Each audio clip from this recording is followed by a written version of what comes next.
Cette année, les évêques du Cameroun sont résolument décidés à prendre une part active au processus électoral, pas seulement sur le volet conscientisation, mais aussi sur le plan de l'éducation à la chose politique, en se positionnant comme des éclaireurs. Et ceci se voit dans leurs lettres pastorales à l'occasion des élections présidentielles et régionales de 2025, signées le 28 mars dernier. Au chapitre 8, les hommes de Dieu évoquent le cadre juridique des élections. Ils rappellent que malgré la Constitution et le Code électoral de 2012 qui l'encadre, le processus électoral est toujours critiqué de manque de transparence, de justice et d'équité par les partis politiques de l'opposition et la société civile. Ces derniers ne cessent de demander la révision du Code électoral en plus des différentes revendications. Les évêques disent qu'ils ont eux-mêmes insisté depuis fort longtemps sur la réforme du système d'élection et de financement des campagnes.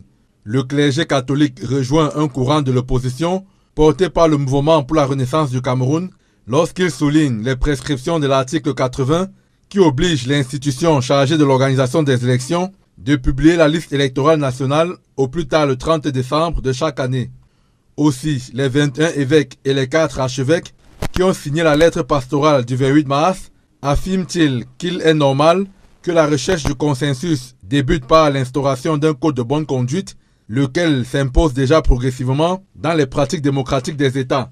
Explicitement, le code de bonne conduite aux élections peut être entendu comme une série de règles de comportement élaborées et adoptées par l'ensemble des parties prenantes à un processus électoral et visant à contribuer à la création des conditions favorables à l'organisation d'élections justes, libres, crédibles et transparentes et à l'acceptation des résultats par tous. Je voudrais remercier solennellement nos pères, les évêques. Ils sont 25 activités au Cameroun, répartis dans 5 provinces ecclésiastiques, Douala, Yaoundé, Bertoua, Garoua et Bamenda. Je voudrais les remercier à un double titre en tant que fils, parce que ils sont une fois de plus dans leur mission prophétique.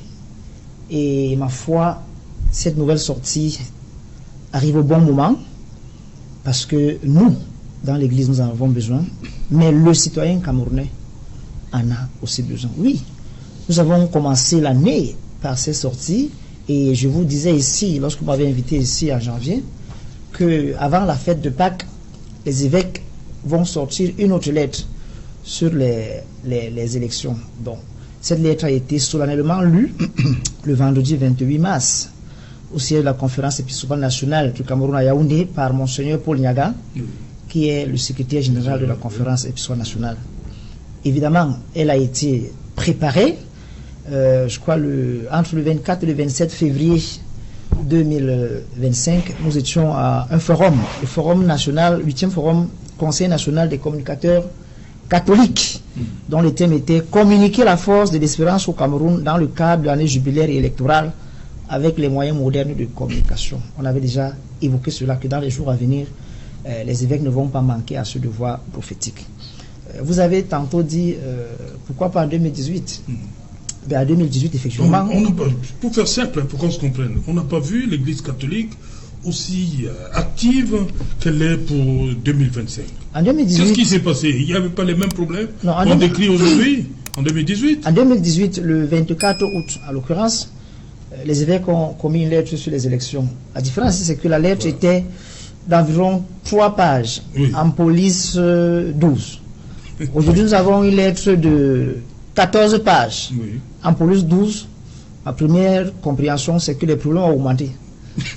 Donc, les problèmes sont devenus plus graves. Là, si le Cameroun était comparable à un malade qui était dans les soins ordinaires, nous sommes maintenant dans les urgences.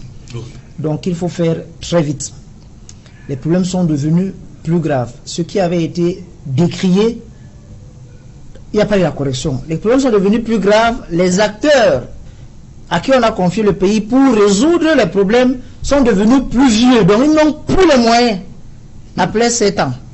Il faut donc qu'on rappelle aux citoyens, qu'on rappelle aux Camerounais que le devoir de s'inscrire sur la liste électorale et d'aller voter est un devoir de charité, c'est un devoir chrétien qui ne se négocie pas. On ne le fait pas seulement pour les fidèles chrétiens, mais on le fait pour tous les Camerounais, s'adressant particulièrement aux électeurs, s'adressant aux partis politiques, s'adressant à la société civile.